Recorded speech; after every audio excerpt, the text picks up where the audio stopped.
devant les législations qui ont autorisé l'avortement et devant les tentatives qui ont abouti ici ou là de légaliser l'euthanasie.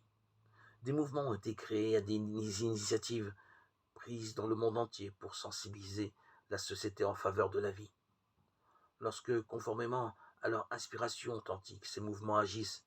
avec une ferme détermination, mais sans recourir à la violence, ils favorisent une prise de conscience plus répandue de la valeur de la vie, et ils provoquent et obtiennent des engagements plus résolus pour la défendre. Comment ne pas rappeler en outre tous les gestes quotidiens d'accueil, de sacrifice, de soins désintéressés qu'un nombre incalculable de personnes accomplissent avec amour dans des familles, dans les hôpitaux, dans les orphelinats, dans les maisons de retraite pour personnes âgées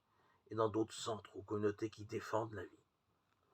En se laissant inspirer par l'exemple de Jésus, bon samaritain, Luc 19, 29, 37, et soutenu par sa force, nous devons d'être toujours en première ligne, nous les chrétiens, sur ces fronts de la charité. Nombreux sont ses fils et ses filles, spécialement les religieuses et les religieux, qui sont sous des formes traditionnelles ou renouvelées, consacrent leur vie à Dieu en l'offrant par amour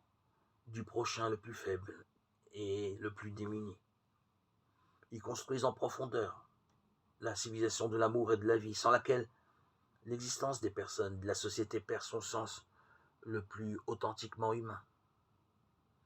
Même si personne ne les remarquait, s'ils restaient cachés aux yeux du plus grand nombre, la foi nous assure que le Père, qui voit dans le secret,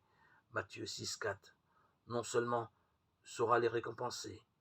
mais les rend féconds dès maintenant en leur faisant porter des fruits durables pour le bien de tous.